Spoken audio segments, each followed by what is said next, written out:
አንድ ሰው ወደ ምንጭ ወርዶ ዝቅ ብሎ ሲጠጣ የሚጠጣው ምንጩ እስኪያልቅ ነው ወይስ ጥሙ እስኪቀረካ? አክፋንታ ኢየሱስ ታረደ ኢየሱስ ታረደ ሲል የተነሳው ሞዋቲ ሳይሆን ምናዊ እንደሆነ እንድናቀው፣ ሕያዋን ሕይወት ሰጪ እንደሆነ እንድናቀው። ሁለተኛው ጌታችን ኢየሱስ ክርስቶስ ለምን ተነሳ ቢባል መለኮታዊ ባህሪው ከሥጋ ባህሪው እንዳልተለየ ለማመን። በፀሐይ ፊት እየተመላለሰ ውስጡ ግን የጨለመ ሰው የለ አለ። በሰው ፊት እየታየ ጻድቅ እየመሰለ በእግዚአብሔር ግን የተጠላና የተናቀ የለ አለ። ያልፍ ክርስቲያኖች አንድ ቀን አለመኖር አለ። አንድ ቀን የእግዚአብሔርን ዙፋን ሳትፈልጉ ፊቱ መቆም አለ።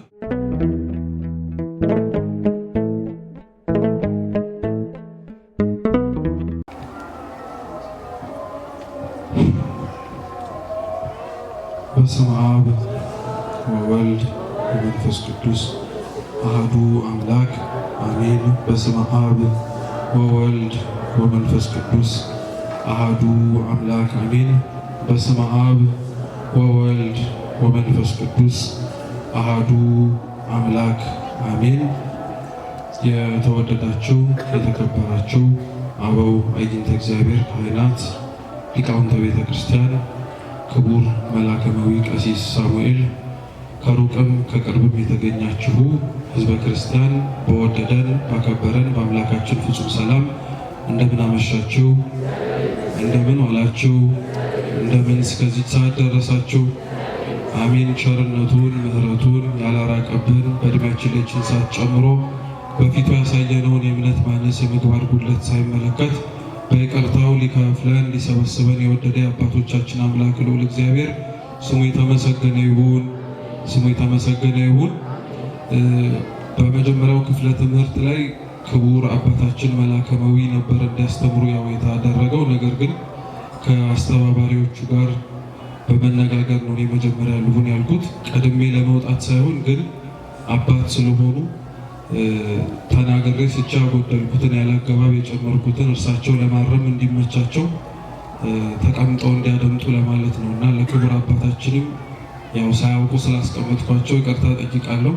እናንተንም ደግሞ ሳላበዛ ባጭሩ ሰፊውን ትምህርት እሳቸው ማስተማር እንዲችሉ ለማድረግ የታዘዝኩትን ያክል ቆያለሁ። አምላካችን ቅዱስ እግዚአብሔር በጉባኤያችን መሃል ተገኝቶ እንዲያስተምረን፣ እንዲመክረን፣ እንዲገስጸን ሕያውና ዘላለማዊ ቅዱስ ቃሉን እንዲገልጽልን ቅዱስ ፈቃዱ ይሁንልን። እንደ አምላካችን እንደ ልዑል እግዚአብሔር ቅዱስ ፈቃድ ለዛሬ የምንማርበት የትምህርታችን ርዕስ የሚሆነው ትንሣኤ ሙታን ነው። እስኪ ትንሣኤ ሙታን በሉ። እስኪ ድገሙት። ትንሣኤ ሙታን በሚል መነሻ ርዕስ እንማራለን። ለትምህርታችን መነሻ የመጽሐፍ ቅዱስ ክፍለ ምንባብ ደግሞ የምናደርገው የሐዋርያው ቅዱስ ጳውሎስ መልእክት አንደኛው ቆሮንቶስ ምዕራፍ 15 ከቁጥር 12 ጀምሮ እስከ 14 ባለችው ክፍለ ምንባብ ይሆናል። አስቀድሜ መጽሐፍ ቅዱሱን ቃል በንባብ አሰማችሁና ወደ ትምህርታችን እንሄዳለን። አንደኛው ቆሮንቶስ ምዕራፍ 15 ከቁጥር 12 ክርስቶስ ከሙታን እንደተነሳ የሚሰብክ ከሆነ ግን ከእናንተ አንዳንዶች ትንሣኤ ሙታን የለም እንዴት ይላሉ? ትንሣኤ ሙታን እስከሌለ ክርስቶስ አልተነሳማ። ክርስቶስም ካልተነሳ እንግዲያስ ስብከታችን ከንቱ ነው፣ እምነታችሁም ደግሞ ከንቱ ናት ይላል። ስለ ቃሉ የአምላካችን የልዑል እግዚአብሔር ስም የተመሰገነ ይሁን። ቅዱስ ጳውሎስ ከ12ቱ ሐዋርያት ቁጥር አይመደብ እንጂ ሐዋርያ የሚለውን የግብር የመጠሪያ አገልግሎት ስም የተሰጠው አባት ነው። ቅዱስ ጳውሎስ እንደምታውቁት አስቀድሞ በነበረው ሕይወት በአይሁድ እምነት ቀናኢ የነበረ ክርስቲያኖችን ያሳድድ የነበረ ነው። ወደ ደማስቆ በሚያደርገው ጉዞ ላይ ግን የደማስቆ በሮች ላይ ገና ሳይደርስ በብርሃን መጥቶ እግዚአብሔር አምላክ እንዳስተማረው ልቡን እንደመከረና እንደገሰጸ ከ72ቱ አርድእት አንዱ በሆነው በሐናንያ እጅም ተጠምቆ ደግሞ ትላንት ያሳድዳትን ትላንት ይገፋት የነበረችውን ይህችን የኦርቶዶክስ ተዋሕዶ እምነትን ለማስተማር የታጨ ምርጥ ዕቃ ነው። ቅዱስ ጳውሎስ ለሐዲስ ኪዳን ካሉ መጽሐፍት መካከል 14 መልእክታትን ጽፏል። የቆሮንቶስ መልእክት ከነዛ ከ14ቱ መካከል አንዱ ነው። ለቆሮንቶስ ምዕመናን ቅዱስ ጳውሎስ 2 መልእክታትን ጽፎላቸዋል። ስንት መልእክታት? 2 መልእክታትን ጽፎላቸዋል። እኒህ መልእክታት ቅዱስ ጳውሎስ ለቆሮንቶስ ክርስቲያኖች የሚያሳስባቸውንና በሃይማኖታቸው ጥያቄ ለሚነሱባቸው መልስ ለመስጠት ይረዳው ዘንድ የጻፈላቸውና የሰጣቸው ክታብ። ቅዱሳት መጽሐፍት በዋነኝነት የሚጻፉት ነገረ እግዚአብሔርን ለመግለጥ ብቻ ሳይሆን የተገለጠውን ነገረ እግዚአብሔርንም ጭምር ለመጠበቅና ለማስጠበቅም ጭምር ነው። ስለዚህ ቅዱስ ጳውሎስ ራሱ አምላካችን ልዑል እግዚአብሔር የገለጠልንን ትንሣኤ ሙታንን ከሙታን መካከል መነሳትን ጥያቄ ያነሱ ለነበሩ ለአንዳንዶች በቆሮንቶስ ለነበሩ ሰዎች ማለት ነው። በፍጻሜው ደግሞ አሁንም በዚህም ዘመን ላይ ለምንኖር ወደፊትም ጭምር ለምንነሳ ስለ ትንሣኤ ሙታን የሰጠው መልስም እንግዲህ ከቤተ ክርስቲያናችን 5 አዕማደ ምስጢራት ወይም የዶግማ ትምህርቶች መካከል አንደኛው በቅደም ተከተል ደግሞ 5ኛው ትንሣኤ ሙታን ይባላል። እስኪ ትንሣኤ ሙታን በሉ። ትንሣኤ ሙታን ከ5ቱ አዕማደ ምስጢራት የቤተ ክርስቲያን ዋና ትምህርቶች መካከል በቁጥር ደረጃ 5ኛው ነው። እነዚህ አይነትና መሰል ትምህርቶች ብዙ ክርስቲያኖች በነገራችን ላይ ተቀምጠን እንድንማራቸው ብቻ ሳይሆን አምነንም ጭምር እንድንቀበላቸው የሚደረጉ የቤተ ክርስቲያን መሰረታዊ ትምህርቶች ናቸው። አምኖ ለመቀበሉ አብዛኞቻችን ምናልባት ክፍተት ላይኖርብን ይችላል።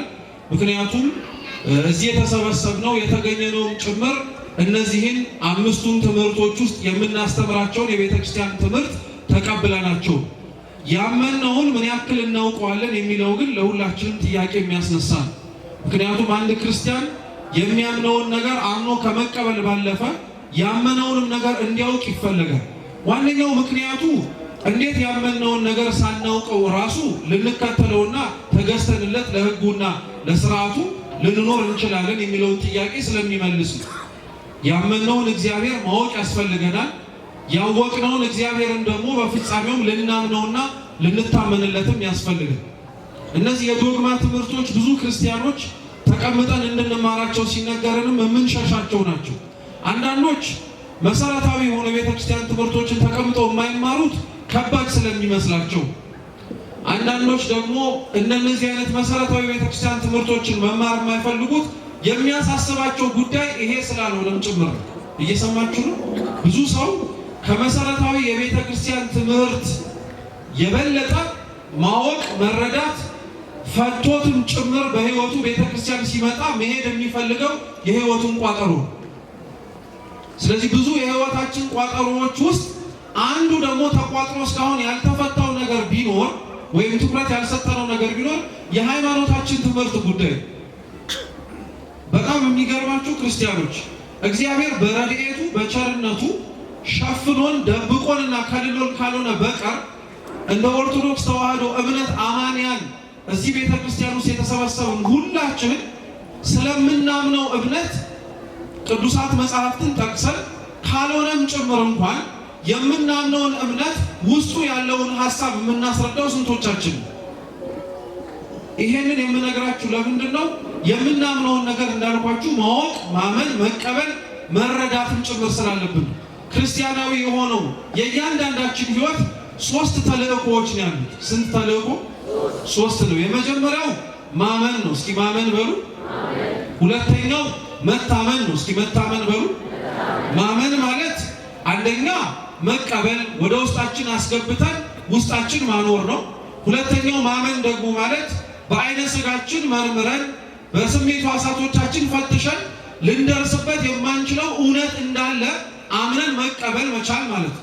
ነገረ እግዚአብሔር በነገራችን ላይ ከዚህ ውስጥ የሚጠቃለል ነገር ነው። ስለ እግዚአብሔር ሰው ልጅ ያውቃል ማለት አውቆት ጨርሶታል ማለት አይደለም። አንድ ሰው ስለ እግዚአብሔር ቆሞም ያስተምራል፣ ተቀምጦም ያስተምራል፣ ቆሞም ይማራል ብላችሁ የምታስቡትም እግዚአብሔር ለፍጡራኑ በገለጠው መልኩ ይናገራል ማለት ነው።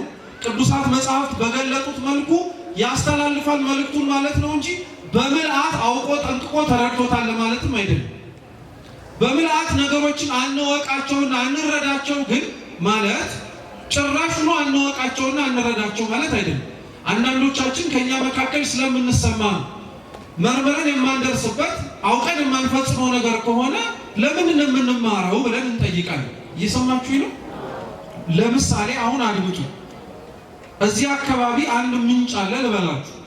ምንጭ እንደመሆኑ መቼም ምንጭ የሚሰጠው ምንድን ነው? እስኪ ውሃ ብሉ። ውሃን የሚሰጠው አንድ ሰው ወደ ምንጭ ወርዶ ዝቅ ብሎ ሲጠጣ የሚጠጣው ምንጩ እስኪያልቅ ነው ወይስ ጥሙ እስኪረካ ድረስ? ጥሙ እስኪረካ አንድ ሰው ምንጩን ጠጥቶ ምንጩን ካልጨረሰው ይበሳጫል እንዴ? እንደዛ ማለት ነው የሃይማኖት ትምህርት። ቅዱስ ኤፍሬም ሶርያዊ ነው ይህንን ምሳሌ የሚሰጠው። ምንጩ ነገር እግዚአብሔር ነው። የሚፈሰው የማይቋረጠው ንጹህ የሆነው ገብቶ ወደ ውስጣችን ብንረዳው የሚስማማን የምናምነው እውነት ነው።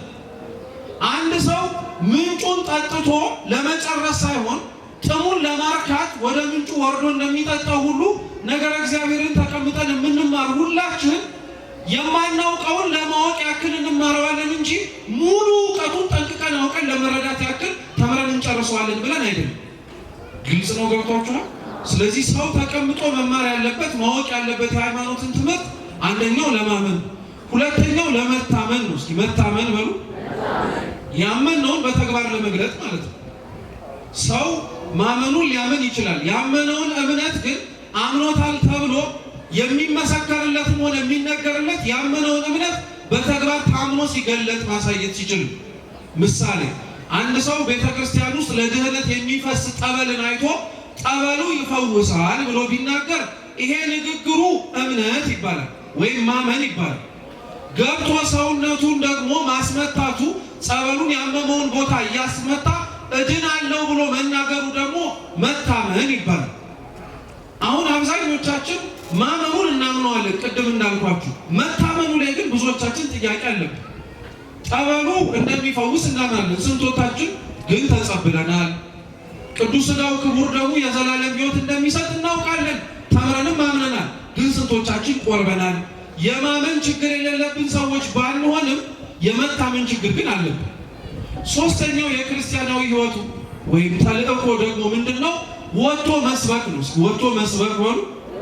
ወጥቶ መስበክ ነው፣ ማገልገል ነው። ቅዱሳን አባቶቻችን ሐዋርያት ከጌታችን እግር ስር ተማሩ። ተምረው ከጨረሱ በኋላ ጌታችንም ከሙታን መካከል ተነስቶ ካረገ በኋላ ያወቁትን አውቀው ዝም ብለው አልተቀመጡም። አልጫ የሆነው ዓለም መጣፈጥ እንዲችል ተልእኮ ተሰጥቷቸዋልና ወጥተው ማስተማር ጀመሩ። ስለዚህ ሰው የሚማረው ለማመን ነው። ሰው የሚማረው ያመነውን በተግባር ለመግለጥ ነው። ሰው የሚማረው አምኖ በተግባር የገለጠውን ሌላውን እየኖረ ለማሳየትና ወደ ቤተ ክርስቲያን ለመሳሉ። ይህን ሕይወት እግዚአብሔር ለሁላችን ይስጠን። እንደዚሁ አምነን ታምነን የምንሰብከው ነገሮች መካከል ደግሞ አንደኛው የሃይማኖት ትምህርቶቻችን ናቸው። እነዚህን የሃይማኖት ትምህርቶች አባቶቻችን የቀደሙት ሲያስተምሩ ለሶስት ነው የሚከፍሉት። የመጀመሪያዎቹ ዶግማ ይባላሉ። የማይስተካከሉ የማይቀየሩ እግዚአብሔር ስለራሱ የገለጠልን አምነን የምንቀበላቸው እውነቶች ናቸው። ሁለተኞቹ ቀኖና ይባላሉ። ቀኖና እርግጥ ውስጡ ሰፊ የሆነ ሀሳብ ቢኖረው አንዱ ቀኖና ግን በአጭሩ ምንድን ነው ተብላችሁ ብትጠየቁ ዶግማውን መጠበቂያ በሉ እስኪ በሉ እንጂ። ቀኖና ዶግማውን መጠበቂያ ነው። የማይስተካከለውን ሊስተካከል የማይችለውን ከእግዚአብሔር የተቀበልነውን እውነት የምንጠብቀው በቀኖናው በስርዓቱ ነው። ሶስተኛው ደግሞ ትውፊት ነው። እስኪ ትውፊት በሉ። ትውፊት ደግሞ ቅዱስ የሆነ ትላንትና ከነበሩት ከአባቶቻችን በቃል የተማርነው በመጽሐፍ ተጽፎ ያገኘነው ሳይሆን በሕይወትም ጭምር ያየነው እውነት ማለት ነው። ትውፊት ማለት አደራ ክርስቲያኖች አፈ ታሪክ ማለት አይደለም። ትውፊት ማለት በቃል የተነገረ በቃልም ተነግሮ የወረስነው ነገር ነው። ምሳሌ ልስጣችሁ በአጭሩም ቢሆን። ለምሳሌ ትውፊት ከሰጠን ነገሮች መካከል ወይም ትውፊት ቤተክርስቲያን ውስጥ በመኖሩ ምን አገኛችሁ ተብላችሁ ብትጠየቁ አንድ ልንመልሰው የምንችለው መልስ የመጀመሪያው ጭምር መጽሐፍ ቅዱስ ነው። ትውፊት ባይኖር መጽሐፍ ቅዱስ አይኖርም። እንዴት ብላችሁ ጠይቁ። የማቴዎስ ወንጌል ምዕራፍ 28 ቁጥር 19 ላይ ጌታችን መድኃኒታችን ኢየሱስ ክርስቶስ ለተከተሉት ለአባቶቻችን ሐዋርያት እንዲህ ብሎ ነበረ የነገራቸው። እናንተ ወጥታችሁ አሕዛብን በአብ በወልድ በመንፈስ ቅዱስ ስም እያጠመቃችሁ እያስተማራችሁ ደቀ መዛሙርት ያድርጓቸዋል። እስኪ እያጠመቃችሁ በሉ፣ እያስተማራችሁ፣ እዚህ ጋር እየጻፋችሁ የሚል ነገር ጨምሮበታል። ሐዋርያት ከጌታችን የተማሩት በመጽሐፍ ነው አይደለም።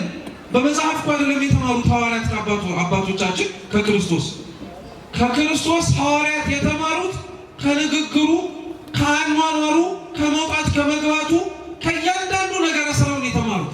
ስለዚህ ከኔ የተማራችሁትን ይዛችኋልና ወጣችሁ አሕዛብን እያጠመቃችሁ እያስተማራችሁ ደቀ መዛሙርት ያርጓቸዋል፣ እየጻፋችኋል።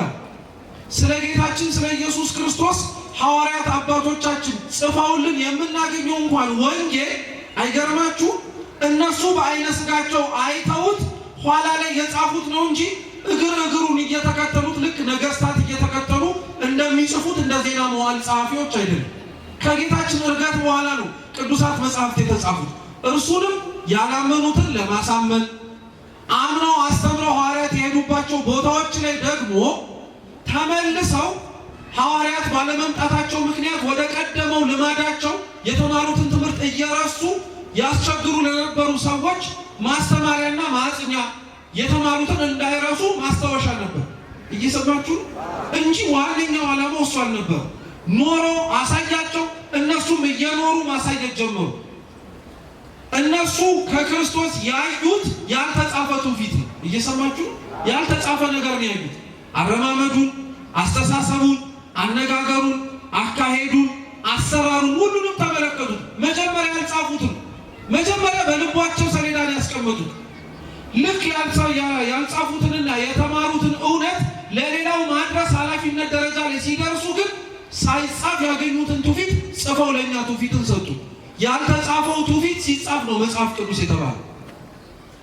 ትውፊት ባይኖር መጽሐፍ ቅዱስን ጭምር አይኖርም ነበር የሚሉት መምህራነ ቤተክርስቲያን። ለዛ እኛ ለትምህርታችን ዛሬ መርጠን የምንማርበት ዋነኛው አስኳላችን ከአምስቱ አዕማድ ምስጢራት መካከል ከሚባሉት መካከል አንዱ የሆነው ትንሣኤ ሙታንን ነው።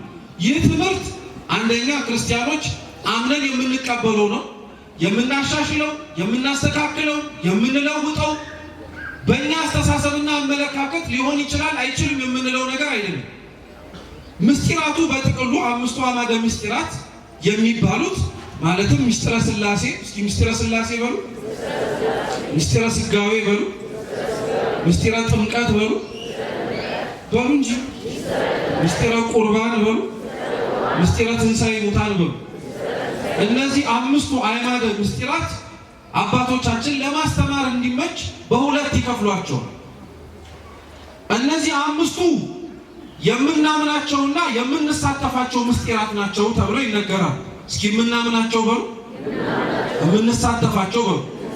አሁን ምስጢረ ሥላሴ የምንሳተፈው ምስጢር ሳይሆን ምን የምናደርገው ምስጢር ነው? የምናምነው ምስጢር ነው። መጀመሪያ የምናምነው ምስጢር ነው። ይህ ምስጢር ምስጢረ ሥጋዌም የምናምነው፣ ምስጢረ ጥምቀት የምናምነው ብቻ ሳይሆን ምን የምናደርገውም ጭምር የምንሳተፈው፣ ምስጢረ ቁርባንም የምናምነው ብቻ አይደለም ምን የምናደርገው ጭምር የምንሳተፈው ነው። ትንሣኤ ሙታንም ተመሳሳይ ነው። የምናምነው ብቻ ሳይሆን ምን የምናደርገው ነው የምንሳተፈው። እንግዲህ ጥምቀትን አምነን ተሳትፈናል በ40 በ80 ቀናችን። ቁርባኑን አምነን ተሳትፈናል በ40 በ80 ቀን ብቻ ሳይሆን ከዛም በኋላ ንስሐ እየገባን እንደ ንስሐ አባቶቻችን መመሪያ እንደ እግዚአብሔር ፈቃድ ተቀብለን። ትንሣኤ ሙታን ግን አምነነው እስካሁን ድረስ ያልተፈጸመ ምስጢር ቢኖር እርሱ ነው። ቤተ ክርስቲያን ስለ ትንሣኤ ሙታን የምታስተምረው ሙታን ይነሳሉ ብላ የምትሰብከው ክርስቲያኖች ደብረ ዘይት ሲመጣ ወይም ደግሞ የዓመቱ መጨረሻ የሆኑት የመዝጊያ ቀናቶች ወርሃ ጳጉሜን ሲመጣ ብቻ አይደለም። ቤተ ክርስቲያን ስለ ደብረ ዘይት ምስጢር፣ ስለ ጳጉሜ ምስጢር ስለሆነው ስለ ሙታን መነሳት የማታስተምርበት ዕለት የለም። ቅዳሴው የተቀደሰበት እያንዳንዱ ዕለት ላይ ንዜኑ ሞተከ ብለን እንደምንናገረው ሁሉ ሞቱን እንናገራለን ብለን አናቁምም። ትንሣኤውንም እንመሰክራለን፣ ዳግም መምጣቱንም እንናገራለን እንላለን። አንድ በትምህርቶቻችን እናሳያለን። ሁለተኛ ትንሣኤ ሙታንን ቤተ ክርስቲያን በቃል በስብከት ብቻ አይደለም የምታስተምረው። ትንሣኤ ሙታንን ቤተ ክርስቲያን በልብሷም ጭምር ትሰብኳለች። እስኪ በልብሷ በሉ። አዎ ዲያቆናት በሥርዓተ ቅዳሴ ውስጥ የሚያደርጉት ልብሰ ተክህኖ 5 ዘርፎች አሉት። ማለትም ደግሞ ካህናቱ የሚያደርጉት ከላይ እስከታች የሚወርደው ቀሚሱ ላይ ደግሞ የሚደረገው ካባ ላንቃ ይባላል። ዲያቆናቱ ካባ ላንቃ ይደርቡ፣ ከላይ ግን መኳንንት መሳፍንት እንደሚያደርጉት ያለ ካባ ይደርባሉ አይደለ? ቀሚሱ ላይ አይታችሁት ከሆነ 5 ዘርፍ ነው ያለው። ከፊት ለፊት 2 አለ፣ በቀኝ በግራ አንዳንድ አለ፣ ከበስተጀርባቸው ደግሞ ስንት አለ? አይታችሁ አታውቁም እንዴ? ይሄን ልብ ብላችሁ ነገ ሲያስቀድሱ በደንብ አድርጋችሁ እናንተም ለማስቀደስ ስትመጡ እዩ። 5 ነው። ከፊት ለፊት ያሉት 2ቱ የምስጢረ ሥላሴና የምስጢረ ሥጋዌ ምስጢር ማሳያ ናቸው። ለምን ከፊት ሆኑ ቢባል የአምላክ ሰው መሆን የተገለጠ ምስጢር ነው፣ የታየ ነው። ሲራመድ፣ ሲበላ፣ ሲጠጣ ከኃጢአት በቀር ሰው ሆኖ ሲመላለስ ታይቷል። ስለዚህ ከፊት ነው። ምስጢረ ሥላሴም ከፊት ነው የሚሆነው። ታይቶ ተፈጽሞ ያለቀ ነገር ስለሆነ ሳይሆን ከምስጢረ ሥጋዌ ጋር አብሮ የሚደገር ምስጢር ነው። ምስጢረ ሥጋዌ አምላክ ሰው ሆነ ብለን ስንናገር ሰው የሆነው አምላክ ሰው ከመሆኑ በፊት አስቀድሞ ምን ነበር? እስኪ አምላክ በሉ። አምላክ የምስጢረ ሥላሴ ትምህርት ይህ አይደለም?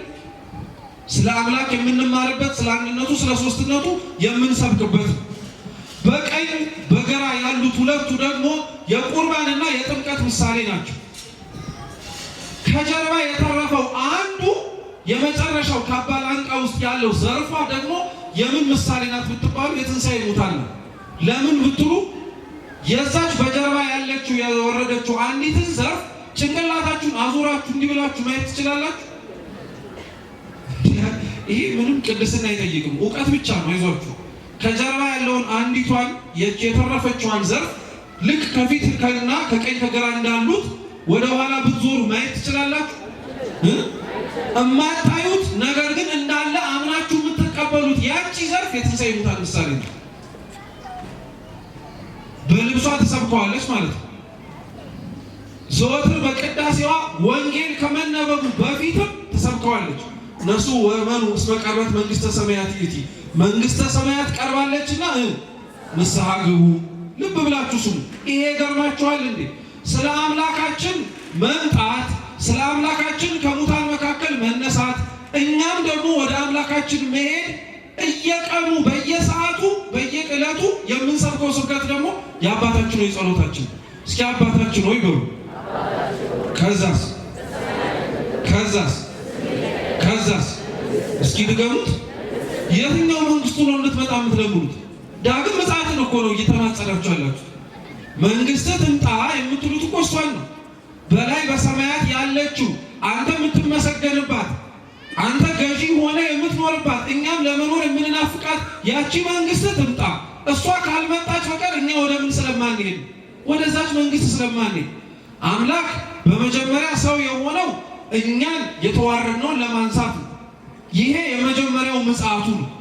የመጀመሪያው ምጽአቱ ላይ ሲናገር የዮሐንስ ወንጌል ምዕራፍ 14 ላይ ለሐዋርያት እንዲህ ብሏቸው ነግሯቸው ነበር።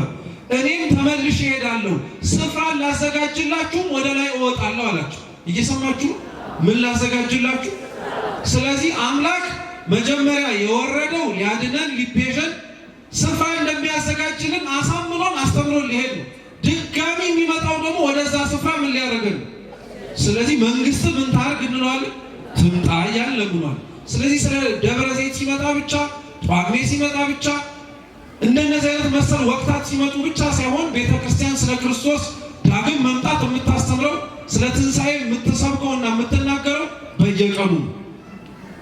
ስለ ክርስቶስ ትንሣኤ አንድ ሰው ሳያውቅና ሳይረዳ በነገራችን ላይ ስለ ራሱ ትንሣኤ ማስተማርም መስበክም አይችልም። እየሰማችሁ ነው? ይሄ በደንብ ቁልፍ ነው። ክርስቲያኖች ልብ አድርጋችሁ ስሙ። ቅዱስ ጳውሎስ እኛ ለመነሻችን ያነሳነውን የቆሮንቶስ መልእክቱን አንደኛይቱን ምዕራፍ 15ን ሲያነብ ሰምታችሁታል። ክርስቶስ ከሙታን መካከል ካልተነሳ ስብከታችን ከንቱ ነው ብሎ የተናገረው። ቀጥሎም ደግሞ በአንዱ በሰው ወደ ምድር ሞት እንደመጣ ሁሉ እንዲሁ በሰው ደግሞ ሕይወትን እንዳገኘንም ጭምር ይናገራል። ቤተ ክርስቲያን ስለ ሰው ልጆች ዳግም መምጣት ስትናገር አብራ አስቀድማ የምትናገረው ስለ ክርስቶስ ከሙታን መካከል መነሳት ነው። ይህንን ሰው በጥቂቱም እንኳን ሳያውቀውና ሳይረዳው ስለ ራሱ ሙታን መነሳት ምክንያት ቢነገረው ቢሰበክ ላያምንና ላይቀበል ይችላል። ሲነበብም ሰምታችሁታል። እንዴት ትንሣኤ ሙታን የለም ትላላችሁ? ክርስቶስ ተነስቶ ብሏል ጳውሎስ የተናገረው። መጀመሪያ ቁልፉ እኛ ከሙታን እንነሳለን ከማለታችን በፊት ማን ከሙታን መካከል ተነስቷል ብሎ መናገር። እስቲ ክርስቶስ በሉ። ክርስቶስ ነው። ይህ አይነቱን ደግሞ ክርስቶስ ከሙታን መካከል እንደሚነሳ አስቀድሞ ከመነሳቱ በፊት በብዙ መልኩ አስተምሯል። ይህንንስ ማወቅ ለምን ይጠቅመናል ብላችሁ መጠየቃችሁም አይቀርም። ልብ ብላችሁ ስሙ። አምላካችን ልዑል እግዚአብሔር የሰው ልጆችን ወዶና ፈቅዶ ስለሚያደርግላቸው ማናቸውም ክፉም ሆነ ደግ ነገር ያ ነገር ከመምጣቱ አስቀድሞ ክፉም ሆነ ደግ ነገር እንዲዘጋጁ አስቀድሞ ይናገራል። ይሄ የአምላካችን የአሰራሩ መንገዱ። አምላካችን ሰው ሆኖ ወደዚች ምድር ከመምጣቱ በፊት ሰው እንደሚሆን እንደተናገረው ሁሉ በብሉይ ኪዳን ባሉት መጽሐፍቶቻችንም ከሙታን መካከል ከመነሳቱ አስቀድሞ እርሱ ራሱ ከሙታን መካከል እንደሚነሳ ተናግሯል። አንደኛ ምሳሌ ልንገራችሁ። ታስታውሳላችሁ? አብርሃም የሚባል የእግዚአብሔር ደግ የሆነ ባለሟሉ በእርጅናው ዘመን የወለደው የመጨረሻው ከአንዲቱ ከሳራ ያገኘው ልጅ ነበር። ይስሐቅ ይባላል። ይስሐቅን አምላካችን ልዑል እግዚአብሔር ለአብርሃም እንዲሰዋለት ነገረው። አብርሃም አላንገራገረም። ያላንገራገረበትን ነገር ግን ልብ ብላችሁ ስሙ። አብርሃም ይስሐቅን ሰዋልኝ ብሎ ሲነግረው ሆነ ሲያዘው በይስሐቅ ውስጥ ዘሩን እንደ ሰማይ ከዋክብትና እንደ ምድር አሸዋ እንደሚያበዛለት ነግሮት ዘሩን እንደ ሰማይ ከዋክብት እንደ ምድር አሸዋ የሚያበዛበትን ብቸኛውንና የመጀመሪያውን የመጨረሻውን ምክንያት ነው አርደህ ስጠኝ። አብርሃም አላንገራገርም። እምነቱን አድንቁት ማለት ነው። ወስደህብኝ እንዴት ታበዛኛለህ አላሉ። ነጥቀኸኝ እንዴት ታርቀህ ታበረክተኛለህ አላሉ። እግዚአብሔር ስጡኝ ሲል መስጠት ነው በቃ። ትናንትና የገባውን ቃል ኪዳን አይረሳውም እርሱ። አብርሃም አላንገራገርም፣ እሺ ብሎ ሰጠው። ይኖርባት ከነበረችው ከከነዓን ልጁን ይሰዋበት ወደ ነበረው ወደ ሞሪያ ተራራ 3 ቀን ነበር የሚፈጀው። ስንት ቀን? 3 ቀን። እግዚአብሔር ልጅህን ስጠኝ ካለበት ቀን ቅጽበት አንስቶ እንጨት በአህያ አሸክሙ 2 ሎሌዎች ይዞ ራሱና ልጁ ሆነው ሲሄዱ በአብርሃም ሕሊና ይስሐቅ የሞተውና ታርዶ ለእግዚአብሔር መስዋዕት የተሰጠው ተራራው ጫፍ ላይ ሲደርሱ አይደለም፣ ከቤቱ ሲነሳ። እግዚአብሔር መስዋዕታችሁን የሚቀበለው ክርስቲያኖች እዚህ ስትመጡ አይደለም፣ ይዛችሁት ከየት ገና መነሳት ስትጀምሩ ከዛ ነው። ቁርጥ ሕሊና ላይ ያለ እግዚአብሔር ተሸክመን ማምጣታችንን ብቻ አይደለም፣ በምን አይነት መንገድ እንደምንሰጠው መድኃኒዓለም ይመረምራል። አብርሃም ልጁን አርዶ በልቡናው ሰሌዳ ላይ መስዋዕት አድርጎ ሰጥቶታል። ድርጊቱ ብቻ ነው የቀረው። ምንም ጥርጥር የለውም ያንን እንደሚያደርገው። ሰው ልቡ ከቆረጠ ተግባሩ ላይ ያናክል አይቸገርም። እኛ ተግባሩ የሚቸግረን መናችን መቁረጥ ስለከበደው ልባችን እኮ እንደ አፋችን ልባችን መቁረጥ አልቻለም። ስለዚህ ተግባሩ ይከብደን። አብርሃም ልጁን ይዞ ሄደ። ሎሌዎቹን ከታች አስቀመጠ። ልጁን ይዞ ወደ ላይ ወጣ። ታሪኩን ለማሳጠር ድንጋይ ረብርቦ እንጨቱን ዘርዝሮ በደንብ አድርጎ ልጁን አስቀምጦ ሊሰዋው ሲል እግዚአብሔር ተዋል። መታዘዝህን እስከዚህ ጥግ ለኔ አይደለም ሲከስህ ለነበረው ለሰይጣንም አስመስክራል። ታሪክህን ለሚያነቡ ለኔና ለእናንተም ጭምር የአብርሃምን ታዛዥነት እስከዚህ ድረስ እንደሆነ አይተነው። የአብርሃም ልጁን ሳይሰዋ በልጁ ፋንታ በዕፀ ሳቤቅ የታሰረ ከእህቱም ግንድ የተገኘበት ግን አርዶ ወረደ። ይሄ የይስሐቅና የአብርሃም እቺ ታሪክ ብዙ ምስጢር ያላት ነው። አንደኛው በይስሐቅ ፋንታ ያ በግ መታረዱ በእኛ በአዳም ልጆች ፋንታ ክርስቶስ ለእኛ ዋጋ ተገብቶ ለመቤዡ ምሳሌ ነው። ዘማሪው ትዝ ይላችኋል። በይስሐቅ ፋንታ ኢየሱስ ታረደ፣ ኢየሱስ ታረደ ሲል ይሄ ሆኖ ታሪኩ ግን ገብቶን እንዘምሮ ይሆን? አይገርማችሁም? ሃይማኖት ማወቅ ያስፈልጋል የሚባለው ለዚህ ነው። የምንዘምረውን የምናደርገውን ነገር በሙሉ ጠንቅቀን መረዳት አለብን። ቅዱስ ጳውሎስ ግን ምን ይላል መሰላችሁ? የዕብራውያን መልእክቱ ምዕራፍ 11 ቁጥር 19 ላይ በይስሐቅ ዘር ይጠራልሃል የተባለለት እርሱ አንድ ልጁን አቀረበ። እስቲ እግዚአብሔር በሉ ሁላችሁ። እግዚአብሔር ከሙታን ሊያነሳው እንደሚችል አስቧልና። አይገርማችሁ? አብርሃም ልጁን እሺ ብሎ የሰጠው ቃል ኪዳኑን የማይረሳው እግዚአብሔር ልጁን ቢገለው እንኳን ምን እንደሚያደርገው አምኖ ይኸው ትንሣኤ ሙታን አሁን አይደለም የተጀመረው፣ ያኔም ነበረ ያለ ቅዱስ ጳውሎስ እየተናገረ ነው። ሌላም ምሳሌ አንድ እንጨምር ነገሩን ለማጽናት ከብዙ በጥቂቱ። ታስታውሳላችሁ ደግሞ የትንቢተ ዮናስ ምዕራፍ 3 ቁጥር 5 ላይ ዮናስ ተሳፍሮባት ይሄድባት ከነበረችው ወደ ተርሴስ የኮበለለባት መርከብ ላይ እግዚአብሔር አምላክ ማዕበሉን ነፋሱን አነሳ። ቅዱስ ዮሐንስ አፈወርቅ በጣም የሚገርማችሁ ምን ይላል መሰላችሁ? ተሳፍሮ ዮናስ የሄድባት የነበረችው መርከብ ላይ የተነሳው ነፋስ እንዴት ሊያስደነግጥ ይችላል ይላል። ምክንያቱም መርከብ ላይ የተሳፈረ ሰው በሙሉ ወደደም ጠላም የሆነ ጊዜ ላይ ነፋስ መነሳቱ አይቀርም አይደለም? አይቀርም። ያ ሊቀ ሐመሩ ዮናስ የተሳፈረባትን መርከብ ያስተዳድራት የነበረው ያ መሪ ግን ነፋሱ የሰውና የተፈጥሮ ሰው የእግዚአብሔር እንደሆነ ያውቅ ነበር ይላል። አይገርማችሁ?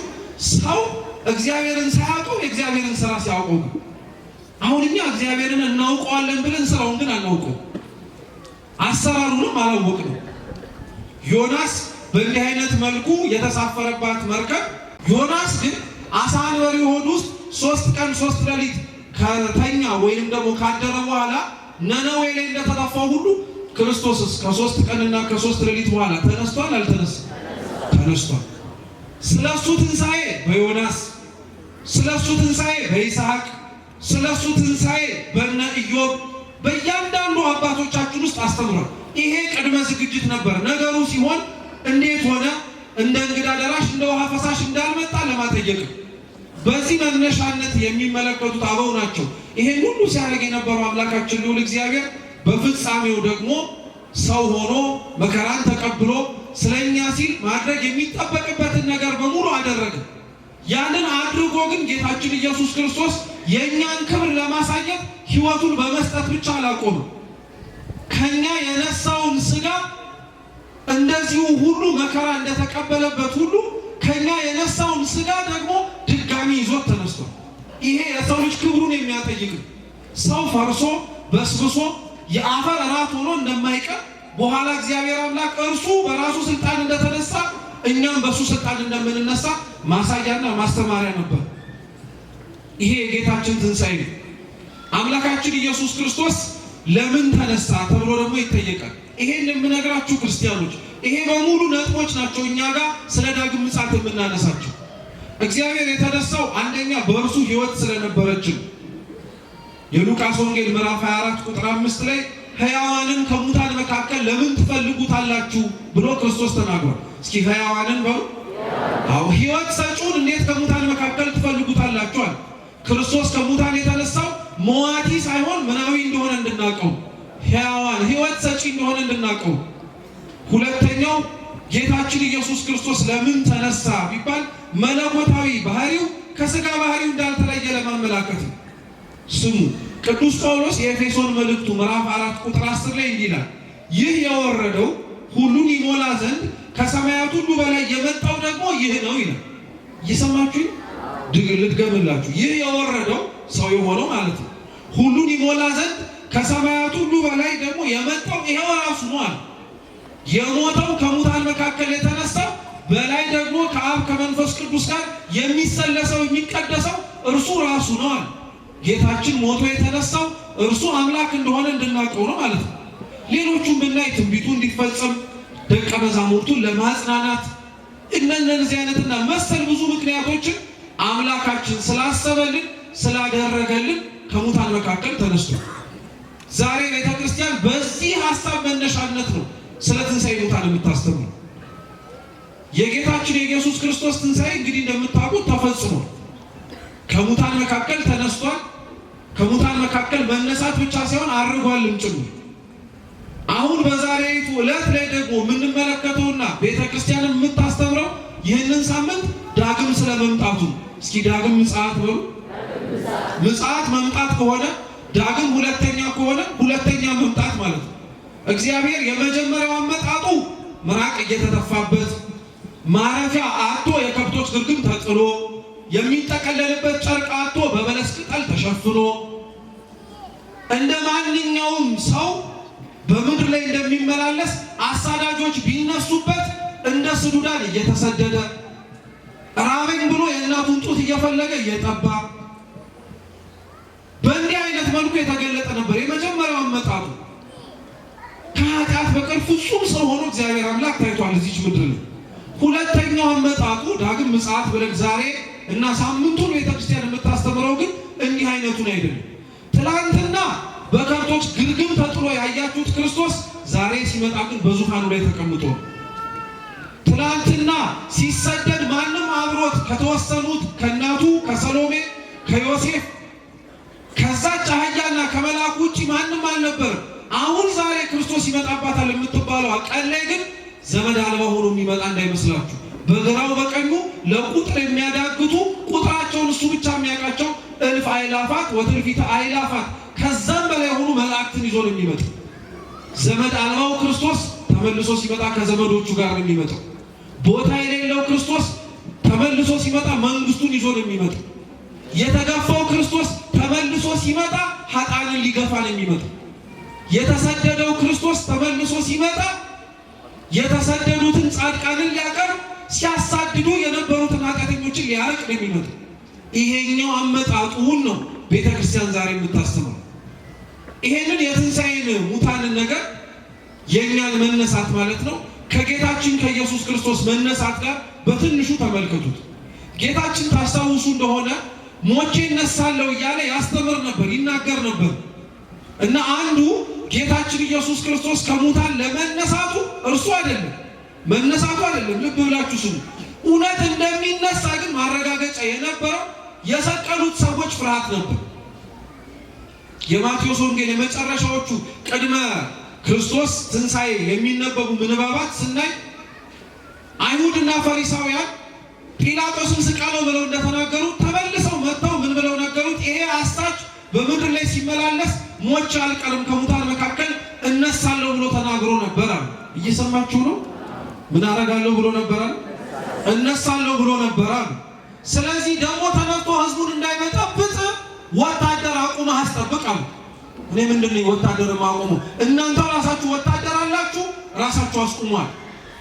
ክርስቶስ ገና ለገና ይነሳል ብለው አይሁድ ወታደሮቻቸውን ተገንዞ የተቀበረበት መቃብር ውስጥ ክርስቲያኖች በፈረቃ ነበር ያስጠብቁ የነበሩት። ሰው እንዳይተኛ ማለት ነው። ተኝቶ እንዳያመልጣቸው ቆመው ያስጠብቁ ነበር። ይሄን ያክል የናቁትን፣ ይሄን ያክል የገፉትን፣ ይሄንን ያክል ምራቃቸውን ተፍተው የተዘባበቱትን ክርስቶስን ለምን አሁን ፈሩት? ለምን ፈሩት? ለምን ጥበቃ ማስቆም አስፈለገ? ትላንትና ሲንቀሳቀስ እነሱ እንዳቆሟቸው ወታደሮች ይዘውት ይዞሩ ነበር። ድሃ የሆኑ የገሊላ ሰዎችና ሐዋርያቱን ይዞ እኮ ነበር ይዞር ነበር። ዛሬ መቃብሩን ይጠብቁት እንደነበሩት እኮ ሰይፍና ስለት እንኳን አልነበራቸውም ሐዋርያት። የያዙትን እንኳን እኮ ክርስቶስ ጣሉ ይል ነበር። ያላሳያቸውን ነገር ሲያረገው በምድር ላይ ያልተመለከቱትን ነገር እነሱ ግን እሱ ላይ ለመድገም መጡ። ይዘው መጡ ብዙ ነገሮች። የነሱ ይሄንን ያክል መፍራትና መጥባታቸው የክርስቶስ ትንሣኤ አማናዊ ያረገዋል እኮ። በጣም መፍራታቸው መደንገጣቸው ሞቶ የሚቀር ከሆነ ለምንድን ነው ይሄንን ሁሉ ያደረጉ የነበሩት? ይሄ ገርማችኋል እንዴ? የተቀበረበት መቃብር ውስጥ የተጫነውን ድንጋይ እኮ በማህተም አትመውት ነበር፣ ዘግተውት ማለት ነው። ልክ አሁኑ ፖስታ ስታትሙ ማህተም ይደረግበታል አይደል? ውጩ ከተቀደደ እንዲታወቅ ማለት ነው። እንደዛ ዘግተውት ነው የሄዱት። ክርስቶስ ይሄንን ያክል ሁሉ ጥንቃቄ ያደረጉበት ያዛች ዕለት ላይ ከሙታን መካከል ሲነሳ አብራችሁ በሉ መግነዝ በሉ ፍቱልኝ፣ መቃብር ክፈቱልኝ ሳይል ይወጣው። አይገርማችሁ? አሁን እናንተ አስቡት። ቀጥቅጧችሁ፣ አሰቃይታችሁ፣ ዋጋ አስከፍሏችሁ ሆስፒታል አስተኛችሁ ልበላችሁ። እንዳትነሱ ደግሞ ከሆስፒታሉ በር ላይ ጥበቃ አደረጉላችሁ። መቼም ስትራመዱ ተናግራችሁ ነበር፣ ከዚህ ቀን በኋላ ቀጥ ብዬ የምራመደው ብላችሁ ማለት ነው። አሁን እነሳበታለሁ ያላችሁባት ያቺ ቀን ደርሳ ከሆስፒታል ቆማችሁ ስትወጡ የሚጠብቋችሁን ሰዎች እንዳልረብሻችሁ ቀስ ይሉጣ ብላችሁ ነው የምትወጡት። እያንጋጋ ነው አይደል እንደምንወጣው። ማን እንደሆንኩኝ እዩ እያለ የተናገርኩት መድረሱን ተመልከቱ እያለ አያችሁት። የክርስቶስን ፍቅር ግን ለከፉበት ሰዎች እንኳን አላስደነገጣቸው። መቃብሩን እኮ በብርሃኑ ሊያጥለቀልቀው ይችል ነበር። እነሱን በትኖ መውጣት ይችል ነበር። መግነዙን ፍቱልኝ ሳይል የነበረው እግዚአብሔር መቃብሩንም ክፈቱልኝ ሳይል እንዲሁ በተዘጋ መቃብር ነው የወጣባቸው። እነሱ ከዛ በኋላ እኮ ነው ተሰርቋል፣ ስጋውን ሐዋርያት ወስደውታል እያሉ ማውራት ጀመሩ። ዛሬ የክርስቶስን ትንሣኤ የሚቃወሙ ሰዎች እኮ ናቸው ክርስቲያኖች ከሙታን መካከል አይነሱም የሚሉት። ስናስተምር ስለ ትንሣኤ ሙታን ቤተክርስቲያን ስትናገር ብዙ ሰው ቀልድ ይመስሏል። እኛ ውስጥ ያለ ሰው እኮ ነው የሚገርማችሁ። እንደው የሚደንቀው ውጭ ያለ ሰው ስለ ትንሣኤ ሙታን ይቅርና ስለ ባለቤቱም ጭምር ያልተገባ ነገር ያወራል። እዚህ ያለነው ሰዎች ራሱ ከሙታን መካከል የምንነሳ አይመስለን። ለምን ይመስላችኋል ታዲያ? ጌታችን እኮ ከሙታን የተነሳው ሐዋርያቱን ለማጽናናት ነው አይደል? ነው አይደለም? አሁን እኛ ቤታችን ውስጥ ሐዘን ገብቶ ሐዘኑ በጣም የሚጠነክርብን እንደው ወደድንም ጠላንም ሞተው የማይነሱ እኮ ስለሚመስለን እኮ ነው ካጠገባችን ያጣናቸው ሰዎች። ግን ደግሞ የሃይማኖት ጸሎት ላይ ስንጸልይ የሙታንንም መነሳት ብለን ደግሞ ስንናገራለን። አንገርም? በአፋችን የምናምን ነው የምንመስለው። አንድ ዘን እያልን አይደለም። ከልክ ያለፈና ከለከት ያለፈ ሰው ፈርሶ በስብሶ እንደሚቀር ያለ አስተሳሰብና አመለካከት ግን ለክርስቲያን አይገቡም። እኛ ውስጥ ያለነው ሰዎች ውጭ እንዳለው ትንሣኤ ሙታንን የምንጠራጠረው በዚህ አይነት መልኩ ውጭ ያለው ሰው ሌላም ይላል። ይሄ ገርማችኋል እንዴ? ዓለም ስለ ትንሣኤ ሙታን እኮ ከትናንት ጀምሮ ስትናገር ነበር። ጌታ እያለ ስለ ትንሣኤ ሙታን ይጠራጠሩ የነበሩ ሰዱቃውያን ነበሩ። ጭራሽ ትንሣኤ ሙታን የለም የሚሉ ሌሎች ደግሞ ስምዖናውያን የሚባሉ ነበሩ። በታሪክ ሰው ሞቶ አይቀርም ነፍሱ ተመልሳ ተነስታ ሌላው ነገር ውስጥ ተካታ ትመጣለች የሚሉ ሪኢንካርኔሽን ማለት ነው። እየሰማችሁ ነው? ይሄን ልብ አድርጋችሁ ስሙ። አንድ ሰው ከሞተ በኋላ ሞቶ አይቀርም ነፍሱ መልክና ቅርጽ ቀይራ ተመልሳ ሌላ ሆና ትመጣለች ማለት ነው። ለምሳሌ ዛሬ ሰው የሆነ ነገ ነብርም ሆኖ ሊመጣ ይችላል። እንደው በለው እንጂ አይጥም ሆኖ ሊመጣ ይችላል። እባብም ሊሆን ይችላል፣ አንበሳም ሊሆን ይችላል። ደግሞ እንዳንኖር እኮ ነው። ገርማችሁ አሁን ክፉ የሰራ ሰው ነገ ጉንዳን ሆኖ ሊመጣ ይችላል እንደማለት። ዛሬ ደግ ሲያደርግ የነበረ ሰው አንበሳ ሆኖ እያዋራ ይመጣል ማለት ነው። አንደኛ ምን ያክል ይሄ ለሰው ክብር እንደማይመጥን ይሁት። እግዚአብሔር ሲጀመር እኛን ሰው አድርጎ መፍጠር የቻለ አምላክ ጉንዳን አድርጎ መጀመሪያ መፍጠር ይከብደዋል። ለምን ሁለተኛ ስመጣ ጉንዳን ያደርጋል? ዓለም ትንሣኤ ሙታንን የምትቃወሙ በዚህ ነው። አብዛኛው ወጣት ግን ይሄንን ሐሳብ አይመነው እንጂ እንደዚህ ይቀበለው። በጣም እኮ ነው የሚያሳዝን። ይሄ ክህደት እኮ ነው በነገራችን። እንዲህም ብላ ደግሞ አታቆሙ። ኤፊቆርሶች ደግሞ የሚባሉ ሌሎች ስለ ትንሣኤ ሙታን በታሪክ የሚናገሩ ነበሩ። እነሱ ደግሞ የሰው ሕይወት በሞት ያበቃል የሚሉ ነበሩ። በቃ ሲሞት አበቃለት፣ ከዚህ በኋላ የምን ትንሣኤ ሙታን የምን ተመልሶ መነሳት የሚባል ነገር የለም ይላል። አሁን ስንት ወጣት ነው ይሄንን የማያምነው? ትንሣኤ ሙታን ክርስቲያኖች ልብ አድርጋችሁ ስሙ። አመንክም አላመንክም ወደድከው ጠላኸው አይቀርልህ። አይገርምም? ይሄ ነው ደግሞ የሚደንቀው ነገር። አሁን ልጆች ተሰብስበን አምነናል ስላልን አምነዋል ልምጣ የሚል ይመስላቸው፣ አላመንም ስላልን ደግሞ አላመኑ በቃ የሚል ይመስላቸው። አመንም አላመንም ትንሣኤ ሙታን አይቀርም። ተቀበልንም አልተቀበልንም ትንሣኤ ሙታን አይቀርም። ክርስቶስ መምጣቱ አይቀርም። የጌታ መምጣቱ ግን ለእኛ እንዴት ነው የሚለውን ብቻ ነጥብ እንይና እንጨርስ። ብዙ ሰው የደብረ ዘይት በዓልም ደረሰ ሆነ ጳጉሜ ስለ አምላክ መምጣት ሲነገረው የሚሰማው ደስታ ነው ሐዘን? ከልባችሁ መልሱ። እንደው ካሜራው ወደ እኔ ነው፣ አይዟችሁ። አሁን ዛሬ ተውት፣ እሑድ ነው። ቅዳሜ ማታ ለእሑድ ደብረ ዘይት ሊገባ ነው አይደል? ነገ ክርስቶስ የሚመጣበት ቀን ነው ብላ ቤተክርስቲያን በአውደ ምሕረት ስታስተምር ደስታን የተሰማችሁ ወይስ ፍርሃት? ለምን ፈራችሁ? ለምን ፈራን? አይገርም? አሁን የምትወዱትና የምትናፍቁት ሰው ነገ ይመጣል ሲባል እርግጥ ነው መውጫ መግቢያ ያሳጣል። ምኑን ላሟላ ምኑን ላርግ ያንጎዳጉዳል። ግን ባልመጣ ያሰኛል። አሁን ከኛ መካከል የትላንትናው ሌሊት እኮ እንደው ባለፈች አደራህን እያለ እኮ የለመነም ነበር ባላያት እያለ። እንዴት ሰው የክርስቶስን መምጣት እንዲርቅለት ይፈልጋል? በጣም እኮ ነው የሚያሳዝነው። እኛ እንዲያውም እኮ ተፋጥነን አቤቱና ማለት የነበረብን እኛ ነበር። ቶሎ በል ፍረድልን ብለን መጥራት የነበረብን እኛ ነበር። አሁን እስኪ አስቡ የክርስቶስ መምጣት ምን እንደሚያደርግልን ታውቃላችሁ? ለእኛ እኮ በጣም ጥቅም አለው። ክርስቲያኖች ሆኖ ላመኑ ታምነው ለኖሩ የክርስቶስ መምጣት እኮ በጣም ትልቅ ነገር ነው። ልብ ብላችሁ ስሙ። ክርስቶስ የሚመጣባት ያቺ ቀን ምድራዊ የሆነ ነገር በሙሉ የሚጠፋባት ነው። ማለትም ይሄ የምናያት ለምሳሌ የምታበራው ፀሐይ ዳግም ሲመጣ ሁሉም ነገር ነው የሚጠፋው። እየሰማችሁ አዲስ ሰማይ አዲስ ምድር ነው የሚዘረጋው ይላል ቅዱስ ዮሐንስ በራእዩ ምዕራፍ 21 ላይ እነሆ አዲስ ሰማይና አዲስ ምድር አየዋል። ይሄ የምናየው ፀሐይ አይኖርም። እንግዲህ ስሙ፣ እቺ የምናያት ፀሐይ አሁን በጣም ጥቅም አላት አይደል? ጨለማውን ታረቃለች፣ በብርሃን እንድንመላለስ መንገድ ትከፍታለች አይደል? እቺ ፀሐይ ማድረግ የማትችለው ነገር ግን አለ። ክርስቶስ እውነተኛው የማይጠልቀው ፀሐይ ብቻ ማድረግ የሚችለው። ልብ ብላችሁ ስሙ። እቺ ፀሐይ ምንም ያክል እንኳን በዚች ምድር ላይ በምንኖርበት ጊዜ ላይ ጨለማ አርቃ ታብራ እንጂ እውነተኛውን በእውነተኛነቱ ታሳያለች? አታሳይም፣ አታሳይም። በፀሐይ ፊት እየተመላለሰ ውስጡ ግን የጨለመ ሰው የለ አለ። በሰው ፊት እየታየ ጻድቅ እየመሰለ በእግዚአብሔር ግን የተጠላና የተናቀ የለ አለ። እቺ ፀሐይ አያችሁ ይሄን ትሸፍናለች። ክርስቶስ ግን ሲመጣ የሚሸፈን እንዳይመስል። እውነተኛው ፀሐይ ሲመጣ ተራራው እንደ ተራራነቱ፣ ሸለቆ እንደ ሸለቆነቱ ይታያል። ጻድቃን እንደ ጽድቃቸው፣ ኃጢአተኞች እንደ ኃጢአተኛነታቸው ይታያሉ። አሁን እኮ እቺ ፀሐይ ያልሸፈነችው ምን ገመና አለ? ቆመን እንራመድ እንጂ እኮ አማናዊው ፀሐይ ጽድቅ ኢየሱስ ክርስቶስ ወጥቶ አብርቶ የሚያሳየው ስንት ክፋት አለ፣ ስንት ጽድቅ አለ። ይህቺን ዕለትማ ምንናፍቃት እውነተኞቹ ተራራ እንደሆኑ እውነተኞቹ ከፍ እንዳሉ የሚታዩባት ዕለት ናት። እቺን ቀን እንናፍቃታለን። እቺን ቀን ላይ ክርስቶስ ሊያረጋት የሚችለው እቺ ነው። ይሄ ቀን እውነት የሚያስፈራ ነው ስትሉ ግን እውነት አይደለም።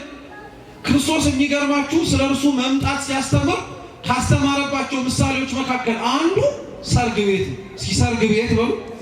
ትዝ ይላችኋል? ዛሬ የሚነበበው በቅዳሴ የማቴዎስ ወንጌል ምዕራፍ 24 ቁጥር 1 ነው። እሱ ነው የተነበበው አይደለም? በምስጢር ግን ምዕራፍ 25ም ተመሳሳይ ነው። ስለ 10ሩ ቆነጃጅት፣ ስለ አንድ ባለጸጋ እና 3 ሎሌዎቹ መክሊት ስለሰጣቸውና በፍጻሜው ፍየሎቹን በግራ በጎቹን በቀኙ ስለማቆሙ ነው ማቴዎስ 25 በሙሉ የሚያስተምረው። የዳግም ምጽአት ትምህርት ነው አብዛኞቹ። የ10ሩ ቆነጃጅት ታሪክ ትዝ ይላችኋል? 10 ቆነጃጅት ነበሩ ደናግላን፣ 5ቱ ጎበዝ፣ 5ቱ ሰነፍ። ዘይትና መብራታቸውን ይዘው ይጠብቁ ነበር የሙሽራውን መምጣት። እየሰማችሁ ነው? የሙሽራውን መምጣት። ሙሽራውን በመጣበት ጊዜ ላይ ምን አሉ? ሙሽራው መጥቷልና ወጣችሁ ተቀበሉ የሚል ድምፅ ሰምቱ። አሁን ይሄን ድምፅ በነገራችን ላይ ቤተ ክርስቲያን ለባለ ትዳሮች ትዘምረዋለች። ታውቃላችሁ?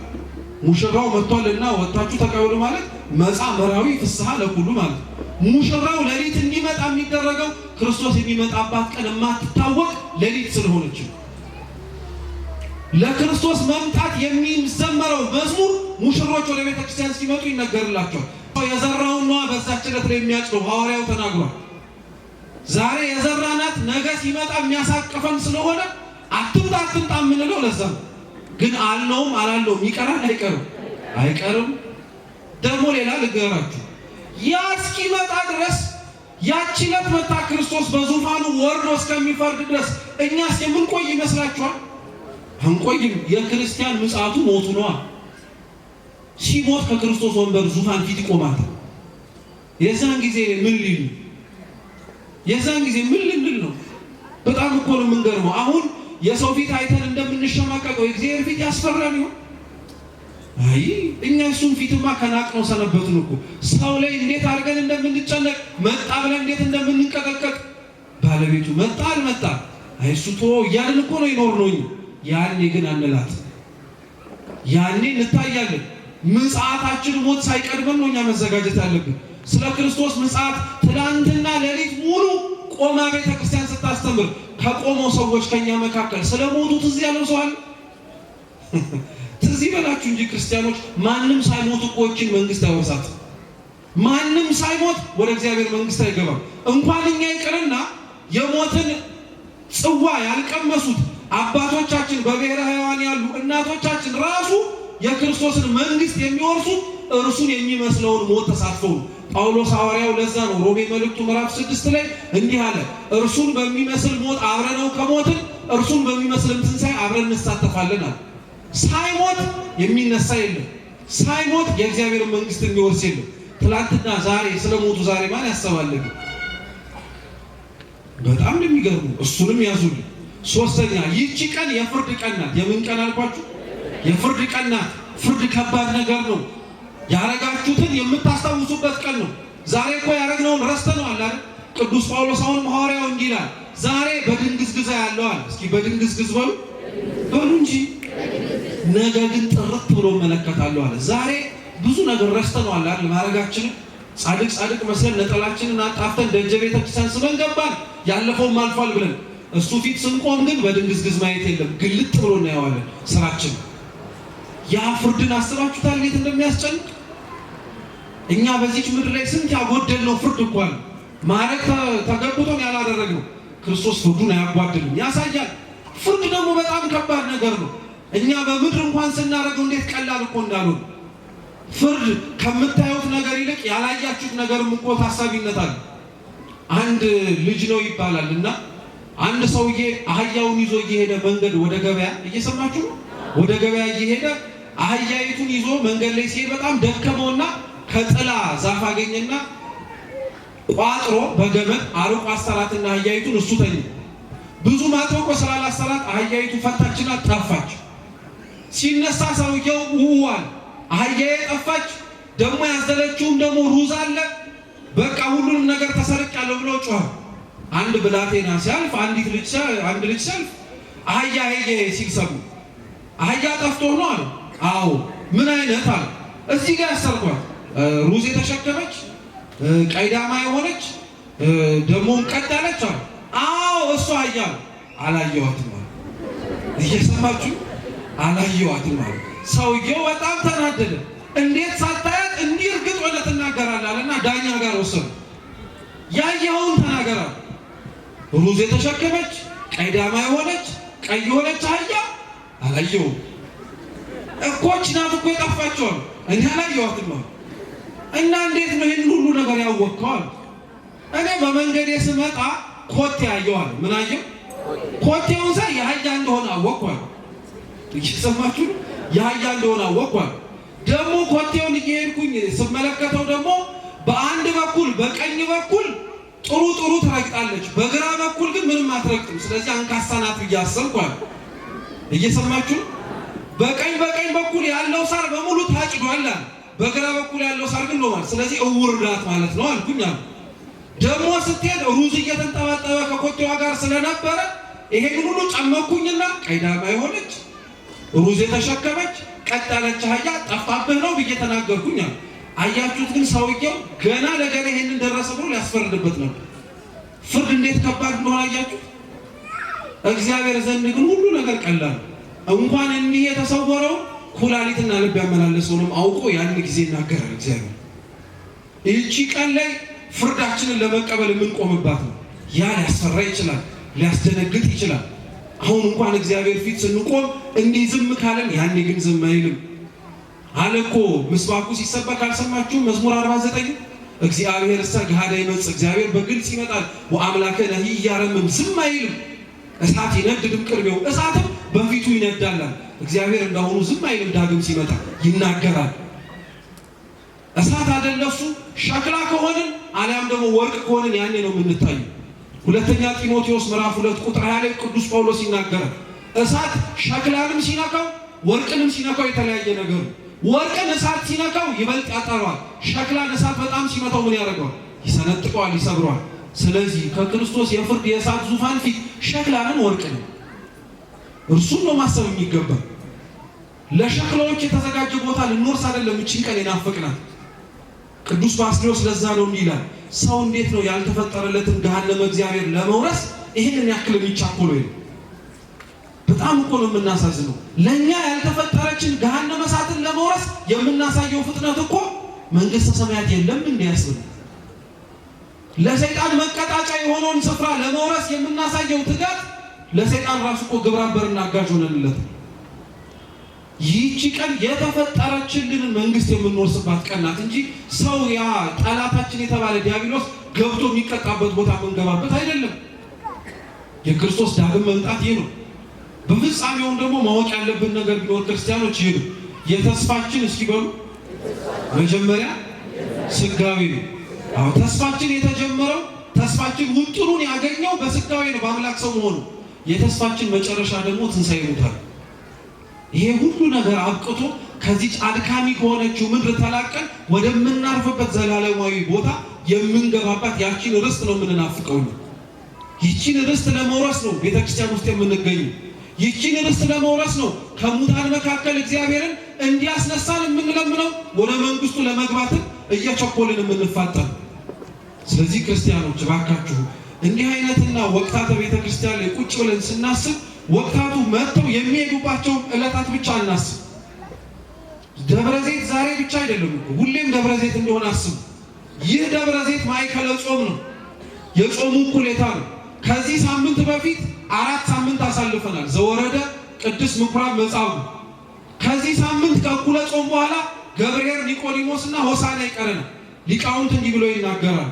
ይቺን ብቻ ተናግረን እንጨርስ። ከደብረ ዘይት በፊት ያሉ ነገሮች በሙሉ ሰው ከትንሣኤ ሙታን ያለውን ሕይወት የሚያሳዩ ናቸው ይላል። እየሰማችሁ? ሰው ሙቶ ሳይነሳ በፊት ያለውን ነገር በሙሉ ያሳያል። እንዴት? ዘወረደ፣ መውረድ፣ መውጣት፣ መድከም ከትንሣኤ በፊት ያለ ነገር ነው። ስለ ቅድስና ዋጋ መክፈል ከትንሣኤ በፊት ያለ ነገር ነው። ሰውነትን ማንጻት ከትንሣኤ በፊት ያለ ነገር ነው። መታመም፣ በበሽታ መሰቃየት ከትንሣኤ በፊት ያለ ነገር ነው። ከደብረ ዘይት ከእኩለ ጾም በኋላ ግን ያለው ምንድን ነው? ገብርኤል ነው፣ ዋጋህን የምትቀበልበት ነው። ኒቆዲሞስ ነው፣ ከክርስቶስ ጋር መስቀሉ ስር የምትገኝበት ነው።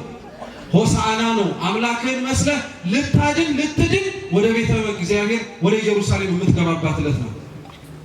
እንዲሁ እንደ ዋዛ ቀናችን እንዳያልፍ ክርስቲያኖች፣ አንድ ቀን አለመኖር አለ። አንድ ቀን የእግዚአብሔርን ዙፋን ሳትፈልጉ ፊቱ መቆም አለ። ስለዚህ ፈልገን ነው ደጁ ያቆመን አምላክ ዳግም ፊቱን ደግሞ ፈልገን ለማየት የሚያስፈልገንን የጽድቅ ስራ ለመስራት እግዚአብሔር ይርዳን፣ ይፍቀድልን። ያስተማረን የመከረን አምላካችን ስሙ የተመሰገነ ይሁን። ከሙታን መካከል ተነስተን በቀኙ ለመቆም ያብቃን። በጎደለው በነጠበው በተቀመጡት በክቡር አባታችን በመላከማዊ በሊቃውንተ ቤተክርስቲያን የሚታረም ይሁን። ወስብሐት ለእግዚአብሔር።